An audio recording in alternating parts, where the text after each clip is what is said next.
وقال أيضا رضي الله عنهم ورضوا عنه ذلك لمن خشي ربه صدق الله العظيم. விண்ணையும் மண்ணையும் படைத்து பரிபாலித்துக் கொண்டிருக்கின்ற இறைவனுக்கே எல்லாம் புகழும் உரித்தாகட்டுமாக. இந்த உலகத்தில் இறுதி தூதுவர் முஹம்மது முஸ்தபா ஸல்லல்லாஹு அலைஹி வஸல்லம் அவர்களை வழுவாத தழுவாத பின்பற்றிய சத்திய சஹாபாக்கள், தாபீன்கள், தபா தாபீன்கள், நாதாக்கள், சுஹதாக்கள், நல்லடியார்கள் நாம் அனைவர்கள் மீதும் சாந்தியும் சமாதானமும் என்றென்றும் நிலவட்டுமாக. கண்ணியத்துக்குரிய பெரியோர்களே, சகோதரர்களே, கடந்த 2-3 வாரங்களாக நபி ஸல்லல்லாஹு அலைஹி வஸல்லமுடைய பிறப்பு, நபி ஸல்லல்லாஹு அலைஹி வஸல்லமுடைய இஸ்லாத்துடைய அழைப்பு பணிகள் எப்படியெல்லாம் செய்தார்கள் என்பதை பற்றியெல்லாம் பேசப்பட்டது.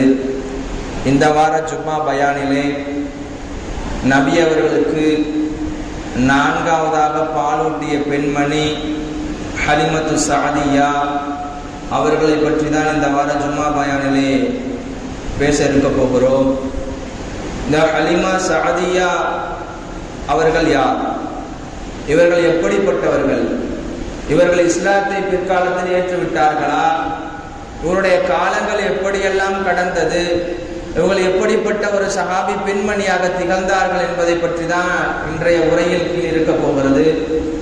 நபி ஸல்லல்லாஹு அலைஹி வஸல்லம் அவர்கள் இந்த உலகத்திலே 63 வருட காலங்கள் வாழ்ந்தார்கள். 4 வருட காலங்கள் நபி ஸல்லல்லாஹு அலைஹி வஸல்லம் அவர்கள் ஹலிமா சாதியாவுடைய மடியிலேயே பால் குடித்தார்கள். 4 வருட காலங்கள் நபியர்கள் பால் குடித்திருக்கிறார்கள். 4 வருட காலங்களாக அம்மா அவர்கள் தூக்கி தாளாட்டி பாராட்டி வளர்த்தும் இருக்கிறார்கள். கணியத்து குறித்தானவர்களே, ஊர்ல நம்மளோட படித்தவர்கள் ஏதோ ஒரு வேலை வாய்ப்புல ஐஏஎஸ்ஓ, ஐபிஎஸ்ஓ, கலெக்டரோ, எம்பிபிஎஸ்ஓ இருந்தார்னு சொன்னா அவரை வச்சு நம்ம சொல்லுவோம், என்னோட அரசினர் மேல்நிலை பள்ளிக்கூடத்திலிருந்து கல்லூரி வரையிலுமே நாங்கள்லாம் ஒன்றா படித்தோம், பெருமை பாராட்டி பேசுவோம். இன்றைக்கு என்னோட ஒரு சக மனிதராக படித்த ஒரு காலத்தில் இன்னைக்கு ஐஏஎஸ் ஆகும் ஐபிஎஸ் ஆகும் திகழ்கிற எனக்கு ரொம்ப பெருமிதம் என்பதாக சொல்வார்கள். அதே போலதான் அம்மா ஹலிமா சாதியா சொல்வார்கள், 4 வருட காலங்கள் ஈருலகத்துக்கு தலைவர், இதுதான் கடைசி நபி, ஒரு உன்னதமானவர், அருட்கொடை என்பதாக இந்த அம்மா அவர்கள் சொல்வார்கள். நபி அவர்களுக்கு பால் கொடுப்பது எவ்வளவு பெரிய பாக்கியம்! ஈருலகத்துக்கு தலைவர், கடைசி தூதுவர், சொர்க்கத்துக்கு இந்த உம்மத்து போகலன்னு சொன்ன எந்த உம்மத்தும் போக மாட்டார்கள். நாளைக்கு நபியுடைய சிபாரிசு இல்லாமல் யாரும் சொர்க்கம் செல்ல முடியாது. இந்த நபருக்கு நான் பாலூட்டி இருக்கிறேன் என்று சொன்னால் எனக்கு எவ்வளோ பெரிய மிகப்பெரிய ஒரு பெருமிதம் என்பதாக அந்த அம்மா அவர்கள் சொல்வார்கள். கணியத்து குறித்தானவர்களே, இந்த ஹலிமா சாதியா அவர்கள் தன்னுடைய மகன் அப்துல்லா இப்னு ஹாரிஸ் அவர்களுக்கும் பாலூட்டினார்கள்.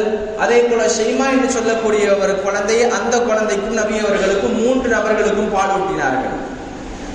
அம்மாவுடைய கணவருடைய பெயர் இருக்கிறார்களே ஹாரிஸ், அவர்கள் கூறுகிறார்கள், நாங்கள் மக்கமா நகரத்தில் ஒரு கிராமத்தில் வாழ்ந்திருந்த ஒரு ஏழ்மையான தாய், நாங்கள் ஏழ்மை குடும்பத்தை சார்ந்தவர்கள். எங்களுடைய பழக்கம் என்ன தெரியுமா? ஏதாவது கிராமத்தில் வாழும் பொழுது நாங்கள் ஒரு சிட்டிக்குள்ள போகணும், அரபு தேசத்துக்கு போகணும்னு சொன்னா அங்கே ஏதாவது பால் குடிக்கூடிய சின்ன குழந்தைகள், சிறு குழந்தைகளை தூக்கி வளர்த்து அந்த குழந்தையின் மூலமாக நாங்கள் ஊதியத்தை பெற்றுக்கொள்வோம் என்பதாக வருகிறது. நாங்கள் செல்லும் பொழுது ஒட்டகத்தில் நாங்கள் சென்றோம். என்னுடைய மார்பகத்தில் பால் வற்றி போயிருந்தது. என்னுடைய வாகனம் சரியான நடக்க முடியவில்லை, நோஞ்சான் போல இருந்தது. அந்த வாகனத்தையும் அழைத்து கொண்டு நானும் சென்ற பிறகு மக்கமா நகரத்துக்கு சென்று விட்டேன். இனிமேல் என்னுடைய நாட்டுக்கு போக முடியாது, என்னுடைய நகரத்துக்கு போக முடியாது என்பதாக நினைத்தேன். காரணம், என்னுடைய பலம் எல்லாம் குன்றி போய்விட்டது, என்னுடைய பலம் எல்லாம் என்னுடைய பலகீனமாகிவிட்டது. நான் எப்படியோ இருந்த காலத்துல மக்கமா நகரத்துக்கு வருகிறேன், வரக்கூடிய சமயத்துல எனக்கு ரொம்ப பலகீனம் ஏற்பட்டுச்சு. இனிமேல் என்னுடைய கிராமத்துக்கு நான் போகுவேனா என்பதாக எனக்கு சந்தேகமும் வந்து விட்டது. கண்ணியத்து குறித்தானவர்களே, அரபுடைய பழக்கம் என்ன தெரியுமா? அரபுகள் இருக்கிறார்களே பெரும்பாலும் குழந்தைகளை கிராமத்தில் வளர்ப்பது உண்டு. அரபு மொழியில பல மொழிகள் பேசுவார்கள். பேசுவது ஒன்றாக இருந்தாலும் அதோடைய மொழிகளுடைய வித்தியாசம் ஏற்படும். தமிழ்நாட்டில் எடுத்துக்கிட்டோன்னு சொன்னா சென்னையில் ஒரு பாஷை, மதுரையில் ஒரு பாஷை, கோவையில் ஒரு பாஷை, நெல்லையில் ஒரு பாஷை பேசுவாங்க. ஒவ்வொரு மொழியிலும் தமிழ் மொழியில கொஞ்சம் வித்தியாசங்கள் மாறுபடும். அதே போலதான் மக்கமா நகரத்துல அரபு தேசத்துல மொழிகள் ஒன்றாக இருந்தாலும் அது தூய மொழி இருக்கிறது. இந்த பனு சாது என்று சொல்லக்கூடிய அந்த அம்மா பனு சாதுடைய கோத்திரத்தை சார்ந்தவர்கள். அந்த கிராமத்துல அரபி மொழி இருக்கிறது, ரொம்ப ஃப்ளூயன்ஸ்ன்னு சொல்லுவோம்ல, தூய மொழியில பேசக்கூடியது. அந்த அம்மா அந்த குழந்தையை தூக்குவதற்கு முன்பாக பெண்களிடத்தில் எல்லாம் கேட்டார்கள். என்ன கேட்டார்கள் என்று சொன்னால், அந்த அம்மா மட்டும் வரல, மக்கமா தேசத்துக்கு வந்தாங்கன்னா கூட எல்லாருமே சேர்ந்துதான் வந்தாங்க. இன்னைக்கு பார்த்தோம்னா நம்ம ஊர்ல இருந்து இல்ல வெளியூருக்கு செல்லக்கூடிய கூலி வேலை பெண்களை பார்க்கலாம். ஒரே பஸ்ல கிட்டத்தட்ட ஒரு 40 பேர் 30 பேர் ஏறுவார்கள். வேலைக்கு போனாலும் சேர்ந்துதான் போவார்கள், சேர்ந்துதான் வருவார்கள். அதே போலதான் எங்களுடைய கிராமத்திலிருந்து நான் வரும் பொழுது நான் மட்டும் தனியாக வரவில்லை, எங்களுடைய சக தோழிகள் சக பெண்களோடு சேர்ந்து வந்தோம். வரக்கூடிய சமயத்தில் எல்லாரும் ஆளுக்கு ஒரு குழந்தைகள் எல்லாம் எடுத்தார்கள். எல்லாம் குழந்தைகள் எடுத்த பிறகு எந்த குழந்தையும் கிடைக்கவில்லை. ஆமினா அம்மா அவர்கள் ஒரே ஒரு ஆண் குழந்தையை பெற்றெடுத்திருந்தார்கள். அந்த குழந்தை யாரும் எடுக்கவில்லை. நான் பெண்மணி இடத்துல கேட்டேன், அந்த குழந்தை யான் எடுக்கலன்னு கேட்டேன். வந்திருந்த சக பெண்கள் எல்லாம் சொன்னார்கள், இந்த குழந்தை எத்தீமான குழந்தை, முஹம்மதுடைய தந்தை இறந்து விட்டார், இவர்களுக்கு எந்த விதமான பணக்காரரும் கிடையாது. இந்த குழந்தையை எடுத்துட்டு போனோம் என்று சொன்னால் நமக்கு ஊதியமும் கிடைக்காது, இந்த குழந்தையை விட்டுட்டு போயிடலாம் என்பதாக சொல்லி அந்த குழந்தை எந்த பெண்களும் தூக்கவில்லை. ஹலிமா அம்மா மட்டும் சொல்லுகிறார்கள், ஏதோ நம்ம மக்கமா நகரத்துக்கு வந்துட்டோம், இந்த குழந்தையாவது எடுத்துட்டு போலேன்னு சொன்னா நம்முடைய நிலைமைகள் என்ன ஆகிறது என்பதாக சொல்லி அந்த குழந்தையை தூக்க ஆரம்பிக்கிறார்கள். ஆமீனா அம்மா அவர்கள் தன்னுடைய பெற்றெடுத்த முஹம்மதை பெற்றெடுத்த தாயார் சொல்லுகிறார்கள், இந்த குழந்தையை நீங்க கொண்டு போங்கள் என்பதாக சொல்லுகிறார்கள். அந்த குழந்தையை கை நீட்டி வாங்குகிறார்கள். வாங்குவதற்கு முன்பாக அந்த அம்மா சொல்லுகிறார்கள், முஹம்மதுடைய தாத்தா இருக்கிறாரே அப்துல் முத்தலிப், அவரிடத்துல ஒரு வார்த்தை சொல்லிட்டு போயிருங்க, முஹம்மதுக்கு தந்தை கிடையாது, இந்த தாத்தா இருக்கிற அவர்கிட்ட நீங்க சொல்லிட்டு போங்க, நான் இந்த குழந்தையை பால் கொடுப்பதற்காக நான் கொண்டு செல்லுகிறேன் என்பதாக சொல்லுங்கள் என்பதாக சொன்னார்கள் ஆமீனா அம்மா. அதற்கு வெளியே வருகிறார்கள். தாத்தா அப்துல் முத்தலிப் அவர்கள் வீட்டிலிருந்து வெளியே வந்த பிறகு, இந்த குழந்தை சாதாரண குழந்தை அல்ல, இறைவன் எப்படியெல்லாம் ஏற்படுத்துகிறான் என்பதை சிந்திக்க வேண்டும்.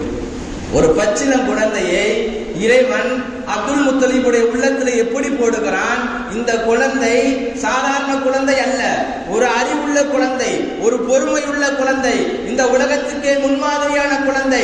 இந்த குழந்தையை பற்றி நீங்க பிற்காலத்தில் ஆச்சரியப்படுவீர்கள் என்பதெல்லாம் சொன்னார்கள் அந்த தாத்தா அவர்கள். அப்துல் முத்தலிப் அவர்கள் சொல்லிவிட்ட பிறகு, நீ யாருமா என்பதாக கேட்டார்கள். நம்ம எல்லாம் கேட்போம்ல, யாராவது வீட்டுக்கு வந்துட்டா எங்க இருந்து வந்திருக்கீங்க, எதுக்கு வந்திருக்கீங்க, எந்த ஊர்னு சொல்லி கேட்போம். அதே போலதான் தாத்தா அவர்கள் கேட்கிறார்கள், நீங்கள் யார் என்பதாக கேட்டார்கள். நான் பனு சாதுடைய கோத்திரத்துல அங்கிருந்து வந்திருக்கிறேன், என்னுடைய பெயர் வந்து ஹலிமா என்பதாக சொன்னார்கள். அப்ப அப்துல் முத்தலிப் ஒரு வார்த்தையை சொல்லுகிறார், ஹலிமான என்ன தெரியுமா? நர்பாக்கியம், பொறுமை என்பதாக அர்த்தம். உங்கள்கிட்ட ரெண்டுமே கலந்து இருக்குது என்பதாக சொன்னார்கள். உங்களிடம் பொறுமையும் இருக்கிறது, சகிப்புத்தன்மை என்பது இருக்கிறது, அதே போல நற்பாக்கியம் என்பது இருக்கிறது, ரெண்டும் கலந்திருக்கிறது. இந்த குழந்தையை கொண்டு செல்லுங்கள் என்பதாக சொல்லுகிறார்கள். அந்த குழந்தையை வாங்கின பிறகு ஒரு நிமிடம் கூட கிடையாது, ஒரு செகண்ட் கூட கிடையாது, அந்த குழந்தையை வாங்குகிறார்கள். வாங்கின பிறகு அந்த குழந்தையுடைய அற்புதங்கள் இருக்கிறது. அந்த அம்மாவுடைய மார்பகத்திலிருந்து பால் வடிகிறது. வந்திருந்த ஒட்டகம் நோஞ்சான் போல இருந்தது, துள்ளி குதிக்க ஆரம்பிக்கிறது. அதே போல ரொம்ப பலகீனமாக இருந்தார்கள் அந்த அம்மா, ஃபேமிலியோட குடும்பத்தோட. அவங்களுக்கு ரொம்ப மிகப்பெரிய ஒரு தெம்பு கிடைச்சிச்சு. அதற்கு பிறகு அந்த குழந்தையை கொண்டு செல்கிறார்கள். இந்த அற்புதத்தை எல்லாம் பார்த்த பிறகு எல்லா நபர்களை காட்டிலும் அந்த ஒட்டகம் வேகமாக செல்கிறது. அதையும் பார்த்துவிட்டு ஏதோ ஒரு தன்னுடைய கணவரை கூறுகிறார், ஹாரிஸ் கூறுகிறார், ஏதோ ஒரு கோத்திரத்திலிருந்து ஒரு ஆண் குழந்தையை நம்ம தூக்கிட்டு வந்திருக்கோம். இந்த குழந்தை சாதாரண குழந்தை அல்ல, இந்த குழந்தை ஒரு பரக்கத்தான குழந்தை என்பதை தனக்குத்தானே சொல்லிக் கொள்கிறார். சொல்லிக்கொண்டு இந்த குழந்தையை கொண்டு போகிறார்கள். சகோதரர்களே, அந்த அம்மா பால் ஊட்டுகிறார்கள். இடையில ஒரு சம்பவம் நடக்கிறது. என்ன நடக்கிறது என்று சொன்னால், பால் ஊட்டிய இன்னொரு குழந்தை இருக்கிறது. அந்த குழந்தையுடைய பேரு ஷைமா. அந்த குழந்தை பார்க்கிறது, நபியர் முகமது இருக்கிறாரே, அவருக்கு மட்டும் வெயில் அடிக்கல, நிழல் படுகிறது, எங்களுக்கெல்லாம் வெயில் அடிக்குது, என்ன காரணம் என்பதாக சொல்லி தன்னுடைய தாயிடத்தில் கூறுகிறார்கள். தாய் சொல்லுகிறாங்க, ஏதோ ஒரு அற்புதமான ஒரு நிகழ்ச்சிய சம்பவம் என்பதாக நினைத்து கொண்டு அவர்கள் சொல்லுகிறார்கள், நான் முகம்மது நடந்தாலும் நிழல் பின்தொடர்கிறது, முகம்மது இருக்கிறாரே உட்கார்ந்தாலும் அந்த நிழல் இருக்கிறது, அவர்கள் மேல் வெயிலே அடிப்பது கிடையாது, ஆனா எங்கள் மேல் வெயில் அடிக்கிறது, என்ன காரணம் என்பதாக தெரியவில்லை என்பதாக சொன்னார்கள். கண்ணியத்து குறித்தானவர்களே, ஹலிமா சாதியா இருக்கிறார்களே, அந்த அம்மா ஒரு சம்பவம் என்பது அவங்களுடைய நகரத்தில் அவங்களுடைய கிராமத்தில் நடக்கிறது. என்ன நடக்கிறது என்று சொன்னால், அந்த அம்மா ஒரு 2 நபர்கள் இருக்கிறார்களே, முகம்மது இடத்துல வருகிறார்கள். முகம்மதை ஒரு கழித்து படுக்க வைத்து பைபாஸ் சர்ஜரி என்பதாக சொல்லுவோம் அல்லவா, அதை தன்னுடைய பைபாஸ் சர்ஜரியை கிழிக்கிறார்கள், நெஞ்சிலே உள்ளதை பிளக்கிறார்கள். பிளந்த பிறகு இதயத்தை எடுக்கிறார்கள், சம்சம் தண்ணீரை கொண்டு சுத்தப்படுத்துகிறார்கள். முகம்மதுடைய உள்ளத்தை சுத்தப்படுத்திய பிறகு அதே இடத்திலே வைக்கிறார்கள். நபி அவர்களுக்கு இதே போன்று பல முறை நடந்திருக்கிறது. இளமை பருவத்தில் நடந்திருக்கிறது. நபித்துவம் பட்டம் கிடைப்பதற்கு முன்பாக நபி அவர்களுக்கு பட்டம் கிடைத்த பிறகும் பல முறை பைபாஸ் சர்ஜரி நடந்திருக்கு. விண்ணுலகத்துக்கு செல்லும் பொழுதும் நடந்துச்சு. இதையெல்லாம் அவர்கள் அறிவிக்கிறார்கள்.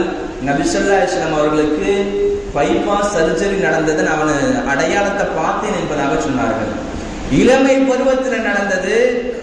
அதே போல நபித்துவம் பட்டம் கிடைப்பதற்கும் கிடைத்த பிறகும் விண்ணுலகத்துக்கு சென்ற பிறகும் இதெல்லாம் நடந்துச்சு. ஆனா சிறு வயதுல பண்ணும்போது அந்த அடையாளம் இன்னும் இருக்கிறது என்பதாக சொன்னார்கள்.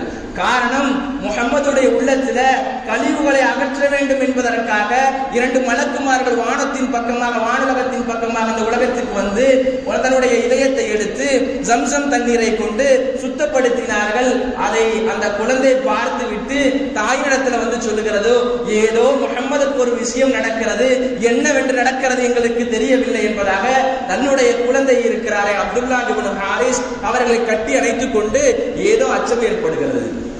கணவர் சொல்லுகிறார், நம்ம இந்த குழந்தையை கொண்டு வந்துட்டோம், கொஞ்ச நாள் வளர்த்துட்டோம், கொண்டு போய் தாயிடத்திலேயே கொடுத்துருவோமே, ஏதாவது அசம்பாவிதம் நடந்துருச்சுன்னா யார் பொறுப்பாகிறது, நம்ம கொண்டு போய் ஆமினா மாட்டே விட்டுறலாம். அம்மாவுக்கு கொண்டு போய் விடுவதற்கு எந்த விதமான மனசு இல்லை. இந்த குழந்தையை நம்ம எடுத்ததுனாலதான் ஏழ்மையிலிருந்து பணக்காரனாக ஒரு சீமாட்டி ஒரு பெண்மணியாக ஆனேன். ஆனா இந்த குழந்தையை நான் கொண்டு போய் விடுவதற்கு எனக்கு மக்கமா நகரத்துல எனக்கு ஆசையோ தேட்டமோ எதுவும் கிடையாது. ஆனா என்னுடைய கணவர் இருக்கிற வற்புறுத்துகிறார் என்பதாக சொன்னார்கள். கண்ணியத்து குறித்தானவர்களே, அந்த குழந்தையை கொண்டு போய் விடுகிறார்கள். விடக்கூடிய சமயத்துல அந்த அம்மா அவர்கள், ஆமினா அம்மா அவர்கள் வாங்குவதற்கு மறுக்கிறார்கள். காரணம் என்ன? அந்த அம்மா தன்னுடைய குழந்தையை வாங்குவதற்கு மறுக்கிறார்கள். அதற்கு முன்பாக சில சம்பவங்கள் நடக்கிறது. அந்த குழந்தை மழலை பிள்ளை, அந்த குழந்தைக்கு 2 வயது ஆகிறது. அந்த குழந்தை ஆடக்கூடிய ஆட்டம், ஓடக்கூடிய ஓட்டம், நடக்கக்கூடிய விதம், பேசக்கூடிய பேச்சு எல்லாம் பார்த்துவிட்டு நமக்கு உள்ளத்திலே ஒரு பூரிப்பு ஏற்படும் அல்லவா.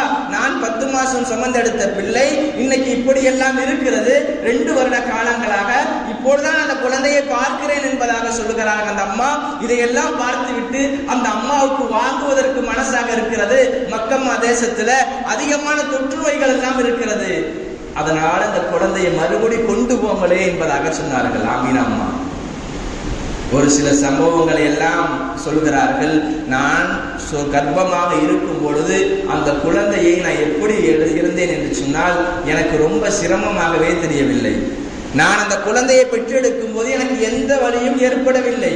இந்த குழந்தை உலகத்தில் பிறக்கும் பொழுது இந்த குழந்தை இருக்கிறார்களே யாரும் எந்த செவிலி தாயும் இருக்கிறார்களே, எந்த ஒரு நரசான பெண்களும் இருக்கிறார்களே, யாரும் சுத்தப்படுத்தவில்லை. உலகத்துல யாராவது குழந்தை பிறந்ததுன்னா சுத்தப்படுத்துவார்கள் மருத்துவமனையில. ஆனா இந்த குழந்தைக்கு சுத்தப்படுத்த தேவையும் இல்லை. ஆனா பிறக்கும் பொழுது இந்த குழந்தை சுத்தப்படுத்தக்கூடிய தேவையும் இல்லாமல் இருந்தது. இந்த குழந்தையை நான் பெற்றெடுத்திருக்கிறேன் என்பதாக 10 மாசம் சுமந்ததிலிருந்து பெற்றெடுக்கும் வரை எல்லா அற்புதங்களையும் சொல்கிறார்கள். சொல்லிவிட்ட பிறகு அந்த அம்மா சொல்கிறார்கள், குழந்தையை கொண்டு போங்கள் என்பதாக சொன்ன பிறகு ஹலிமா சாதியா அந்த பெண்மணி சொன்னார்கள் தன்னுடைய கணவரிடத்துல, இன்னுமேல இந்த குழந்தையை நான் விட மாட்டேன், இந்த குழந்தையை இனிமேல் நான் விட மாட்டேன், இந்த குழந்தையை நம்மளே பார்த்துக் கொள்ளலாம் என்பதாக சொன்னார்கள். சிறிது காலம் கழிக்கிறது. அந்த குழந்தையை கொண்டு போகிறார்கள். கொண்டு போய் மறுபடியும் வளர்க்கிறார்கள். கொஞ்ச நாள் 2 வருட காலங்கள் கடந்த பிறகு நபி அவர்களை, முஹம்மது அவர்களை தன்னுடைய தாயாட்டத்திலேயே வந்து ஒப்படைக்கிறார்கள். ஒப்படைத்த பிறகு இதையெல்லாம் பார்க்கிறார்கள். தாயாடத்தில் ஒப்படைத்த பிறகு அந்த அம்மா சென்று விடுகிறார்கள். நீண்ட நாட்கள் பிறகு அந்த ஹலிமா சாதியாவுடைய கோத்திரத்தில் ஒரு பஞ்சம் ஏற்படுகிறது. கடுமையான பஞ்சம். மழை இல்லை, சாப்பிடுவதற்கு உணவு கிடையாது, கால்நடைகளுக்கு உணவு இல்லை. மழை பெய்யாததன் காரணமாக ஊரெல்லாம் பஞ்சம். எனக்கு மட்டும் பஞ்சம் அல்ல, ஊருக்கே பஞ்சமாக இருந்தது. அப்ப அந்த அம்மா சொல்லுகிறாங்க தன்னுடைய கணவரிடத்துல, என்ன சொல்லுகிறா தெரியுமா? என்னுடைய பால் குடி, நான் கொடுத்த பால் குடித்தன் அல்லவா ஒரு முஹம்மது என்று சொல்லக்கூடிய நபருக்கு, என்னுடைய பிள்ளையை பார்ப்பதற்காக நான் மக்கம்மா தேசத்துக்கு சென்று வருகிறேன் என்பதாக சொன்னார்கள். அந்த அம்மா மக்கம்மா தேசத்துக்கு போனார்கள். முஹம்மதை சந்தித்தார்கள். முஹம்மது அவர்கள், நபி அவர்கள் கத்திஜா அம்மாவோடு அவர்கள் திருமணமாகி அவர்களோடு வாழ்ந்து கொண்டிருக்கிறார்கள். கத்திஜா அம்மா சாதாரண பெண்ணு கிடையாது. அந்த பெண்மணி மிகப்பெரிய ஒரு செல்வ சீமாட்டி. நபி அவர்களை திருமணம் செய்திருக்கிறார்கள். அந்த பெண்மணியை நபி அவர்களையும் சந்தித்த பிறகு இந்த வார்த்தைகள் எல்லாம் சொல்லுகிறார்கள், எங்களுக்கு ஊரெல்லாம் பஞ்சமா இருக்குது, இவ்வளோ விஷயங்கள் எல்லாம் எங்களால் சாப்பிடுவதற்கு சாப்பாடு கிடையாது, கால்நடைகளுக்கு தீனி கிடையாது, அதனால ஏதாவது உங்களால் உதவி செய்ய முடியுமா என்பதாக கேட்டார்கள். கத்திஜா அம்மா என்ன தெரியுமா செய்தார்கள்? 40 ஆடுகளை ஓட்டி விட்டார்கள். நம்மளா இருந்தா செய்ய முடியுமா? நம்ம இடத்துல இன்னைக்கு அந்த குணம் வருமா?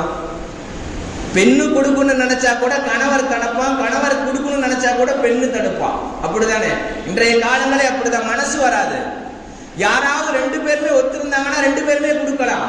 ஆனாலும் அந்த அம்மா கொடுக்கிறார்கள் 40 ஆடுகளை. நபி அவர்கள் மறுக்கல, ஓட்டி விடுகள். அந்த பெண்மணி எனக்கு 4 வருடங்களாக பால் கொடுத்தார்கள், தயவு செய்து நீங்க ஓட்டி விடுங்கள், அந்த நகரங்கள் எல்லாம் அந்த கிராமம் எல்லாம் செல்வ செழிப்போடு இருக்கட்டும் என்பதாக சொன்னார்கள். அந்த அம்மா 40 ஆடுகளை ஓட்டி கொண்டு செல்கிறார்கள். சென்ற பிறகு அந்த அம்மா பலவிதமான அங்க இருக்கக்கூடிய மக்களுக்கு எல்லாம் உதவி செய்தார்கள். வரலாறிலே பதிவு செய்யப்படுகிறது, பிற்காலத்துல அந்த பெண்மணி இஸ்லாத்தை ஏற்றுக்கொண்டார்கள். நபித்துவம் பட்டம் கிடைத்த பிறகு தன்னுடைய குடும்பத்தோட தன்னுடைய கணவர் ஹாரிஸ், தன்னுடைய பிள்ளை அப்துல்லா எல்லாம் அழைத்து கொண்டு வருகிறார்கள். மக்கம்மா நகரத்துக்கு வந்து இஸ்லாத்தை ஏற்கிறார்கள். அஷ்ஹது அல்லா இலாஹ இல்லல்லாஹ் வ அஷ்ஹது அன்ன முஹம்மதன் அப்துஹு வ ரசூலுஹு என்ற வார்த்தையை சொல்லி குடும்பத்தோடு இஸ்லாத்தை ஏற்கிறார்கள். அந்த அம்மாவுக்கு எவ்வளவு பெருமையாக இருக்கும். நான் 4 வருடங்களாக பால் கொடுத்த ஒரு குழந்தை இன்றைக்கு கடைசி காலத்துல இந்த ஊருக்கே உலக மக்களுக்கு நபியாக இருக்கிறார் என்பதாக என்னுடைய உள்ளம் ரொம்ப பெருமகிழ்ச்சி அடைகிறது. ஆனால் ரொம்ப சந்தோஷம் அடைகிறேன். இந்த இஸ்லாம் தான் என்பதாக, ஒருவன் என்பதாக ஏற்றுக்கொள்கிறேன் என்பதாக சொல்லி அந்த அம்மா ஏற்றுக்கொண்டார்கள். ஹுனைனுடைய போர் நடக்கிறது. அபு துஃபைல் அவர்கள் அறிவிக்கிறார்கள், நபி ஸல்லல்லாஹு அலைஹி வஸல்லம் அவங்க ஹுனைன்ல இருந்து போர்ல இருந்து திரும்பி வரோம். திரும்பி வந்த பிறகு ஒரு தூரத்திலிருந்து வரக்கூடிய ஒரு பெண்மணி, யாரோ ஒரு மூதாட்டி ஆடு அசைந்து வருகிறார்கள். அந்த அம்மா யாருன்னு தெரியவில்லை. நபி ஸல்லல்லாஹு அலைஹி வஸல்லம் அவர்கள் ஜிரானா என்று சொல்லக்கூடிய ஒரு இடம், அந்த இடத்துல உட்கார்ந்து இருக்கிறோம். சஹாபாக்கள் எல்லாம் உட்கார்ந்து இருக்கிறார்கள். ஒரு வயதான மூதாட்டி வந்து கொண்டிருக்கிறார்கள். யார் என்பதாக தெரியவில்லை. நபி அவர்களுக்கு மட்டும் தெரிகிறது. தெரிந்த பிறகு நபி அவர்கள் எந்திருக்கிறார்கள். மேலே இருந்த ஆடை இருக்கிறதே, தன்னுடைய மேலே இருந்த துண்டு இருக்கிறதே, அதை எடுத்து கீழே போடுகிறார்கள். அந்த பெண்மணி கீழே வரும்பொழுது கீழே உட்கார வைக்கிறார்கள். உட்கார வைத்த பிறகு சஹாபாக்கள் எல்லாம் கேட்கிறார்கள், இந்த பெண்மணிக்கு நபி அவர்கள் இவ்வளவு முக்கியத்துவம் கொடுப்பது காரணம் என்ன? இவ்வளவு கண்ணியம் கொடுக்கிறார்களே காரணம் என்ன? சஹாபாக்களுக்கெல்லாம் ஆச்சரியம். என்ன காரணம் என்பதாக கேட்கிறார்கள். நபி ஸல்லல்லாஹு அலைஹி வஸல்லம் சொன்னார்கள், எனக்கு 4வது பால் கொடுத்த பெண்மணி ஹலிமத்து சாதியா 4 வருடங்களாக பால் கொடுத்திருக்கிறார்கள். அதனால் இந்த அம்மாவுக்கு நான் கண்ணியப்படுத்துகிறேன் என்பதாக சொன்னார்கள். என்னை வளர்த்து ஆளாட்டி சீராட்டி வளர்த்ததெல்லாம் இந்த பெண்மணி 4 வருட காலங்களாக. அதனால் நான் என்னுடைய மேலே இருந்த துண்டை கீழே எடுத்து போட்டு நான் உட்கார வைக்கிறேன், அந்த அம்மாவுக்கு கண்ணியப்படுத்துகிறேன் என்பதாக சொன்னார்கள். அந்த அம்மாவை கண்ணியப்படுத்துகிறார்கள். ஹதீஸ்லே வருகிறது, அபூ துஃபைல் அவர்கள் அறிவிக்கிறார்கள், அந்த அம்மாவை உட்கார வைத்த பிறகு சஹாபாக்களுக்கெல்லாம் ஆச்சரியமாக இருந்தது. கடைசி காலத்துல ஹிஜ்ரி 8ல நபி அவர்கள் இந்த உலகத்தை விட்டு மறைவதற்கு 2 வருடங்களுக்கு முன்பாக அந்த அம்மா அந்த உலகத்தை விட்டு பிரிகிறார்கள். குடும்பமே இஸ்லாத்தை ஏற்றுக்கிட்டாங்க. எல்லாமே இஸ்லாத்துக்கு வந்தது மட்டுமல்லாம இஸ்லாத்து முறைப்படி வாழ்ந்து காமிச்சாங்க. அந்த குழந்தையை முகமது அவர்களை நல்ல முறையாக வளர்த்தார்கள். அந்த பெண்மணி இருக்கிறார்களே, பிற்காலத்துல ஒரு சீமாட்டியாக இருந்தாலும் கூட ஹிஜ்ரி 8ல் அவர்கள் வஃபாத் ஆகிறார்கள். மதீனா நகரத்தில் இருக்கக்கூடிய ஜன்னத்துல் பக்கீ இருக்கிறதே, அந்த கபருஸ்தான்ல அடக்கம் செய்யப்பட்டிருக்கிறது. அப்துர் ரஹ்மான் இப்னு அவுஃப் ரலியல்லாஹு அஷரத்து முபஷரா, சொர்க்கத்துக்கு நன்மாராயம் சொல்லப்பட்ட 10 சஹாபில ஒருவர், மக்கமா நகரத்தை சார்ந்த இந்த நபர். இவர் எப்படிப்பட்ட ஒரு சஹாபி என்று சொன்னால், பின்பு வாய்ப்பு கிடைத்தால் கண்டிப்பாக இவருடைய வரலாறை நான் கண்டிப்பாக சொல்கிறேன். இந்த சஹாபி மக்கமா நகரத்தில் பிறந்து இஸ்லாத்தை ஏற்றார்கள். இவருடைய பக்கத்துல தான் ஹலிமா சாதியாவுடைய கபரும் இருக்கிறது. நம்ம எல்லாம் உம்ரா போனா கண்டிப்பா பார்க்கணும். ஜன்னத்துல் பக்கீல அப்துர் ரஹ்மான் இப்னு அவுஃப் ரலியல்லாஹுடைய பக்கத்திலேயே ஹலிமா சாதியா நபி அவர்களுக்கு பால் கொடுத்த பெண்மணியுடைய கபரும் அங்கதான் இருக்கிறது. நாம் எல்லாம் ஜியாரத்து செய்ய வேண்டும். எப்படிப்பட்ட ஒரு சஹாபி! இந்த பெண்மணிகள் எல்லாம் இப்படி வாழ்ந்து விட்டு போனார்கள். காரணம், ஒரு பிள்ளையை எப்படி வளர்க்கணும், எப்படியெல்லாம் அதை சீராட்ட வேண்டும், பாராட்ட வேண்டும். அவர்களுக்கு அதே போல அந்த குழந்தை பிற்காலத்தில் எனக்கு பால் கொடுத்த தாய், அந்த தாயை எப்படியெல்லாம் கண்ணியப்படுத்த வேண்டும் என்பதாக நபி அவர்கள் நமக்கு கற்றுக் கொடுத்திருக்கிறார்கள். ஒரு தாயை நம்ம எப்படியெல்லாம் கண்காணி பார்க்க வேண்டும், அவர்களை எப்படியெல்லாம் ஹிதுமத்து பணிவிடை செய்ய வேண்டும் என்பதாக நாம் எல்லாம் சிந்திக்க வேண்டும். கண்ணியத்து குறித்தானவர்களே, நீங்க எல்லாம் நினைக்கலாம், காரணம் என்னவென்று சொன்னால் 10 மாதம் சுமந்து பெற்ற தாய் ஆமீன் அம்மாவே பால் கொடுத்திருக்கலாமே என்பதாக நினைக்கலாம். காரணம் என்னவென்று தெரியுமா? ஒரு கிராமத்துல கொண்டு போய் குழந்தையை விட்டோன்னு சொன்னா காற்றோட்டம் இருக்கும், அதே போல தூய்மை இருக்கும், சுத்தபத்தம் இருக்கும். அதே போல வில்லேஜில் இதுல கிடைக்காது, சிட்டியில கிடைக்காது. அதற்காக தான் நான் 7 நாட்கள் மட்டும்தான் பால் கொடுத்தேன். மீதி எல்லாம் 4 வருட காலங்களாக ஹலிமா சாதியா தான் பால் கொடுத்தார்கள். அரபி மொழி இருக்கிறதே, அந்த நகரத்துல அந்த கிராமத்துல நல்ல பேசுவார்கள் என்பதற்காக தான் கொடுத்தேன் என்பதாக அம்மா அவர்கள் சொல்லுகிறார்கள். இது அரபியுடைய பண்புகளே. இதேதான் கண்ணியத்து குறித்தானவர்களே. நாம் விளங்குவது என்னவென்றால், நாம் சொல்வது என்னவென்றால், பிள்ளைகளுக்கு 2 வருட காலங்கள் பால் கொடுக்க வேண்டும் என்பதாக நம்முடைய மார்க்கம் சொல்லுகிறது. ஹவுலைனி காமிலைனி என்பதாக இறைவன் சொல்லி காட்டுகிறான். குழந்தைகளுக்கு 2 வருடம் பால் கொடுக்கணும். இன்னைக்கு யாரு கொடுக்கிறோம்? பால் கொடுத்தாவே அழகு போயிருன்னு சொல்றாக்கூடிய காலங்கள் வந்துருச்சு. இன்னைக்கு குழந்தைகளுக்கு பால் கொடுப்பது கிடையாது, டப்பா பால் இன்னைக்கு என்னென்னமோ தான் ஊத்தி கொடுக்கிறார்கள். சகோதரர்களே, நாம் எல்லாம் தன்னுடைய பிள்ளைகளை நல்ல முறையில் வளர்த்து நமக்கும் துவா செய்யக்கூடிய பிள்ளைகளாக உங்களுடைய பிள்ளைகளையும் எங்களுடைய பிள்ளைகளையும் நம்முடைய சந்ததிகளை எல்லாம் வாரி வழங்குவானாக, அதே போல உருவாக்குவானாக.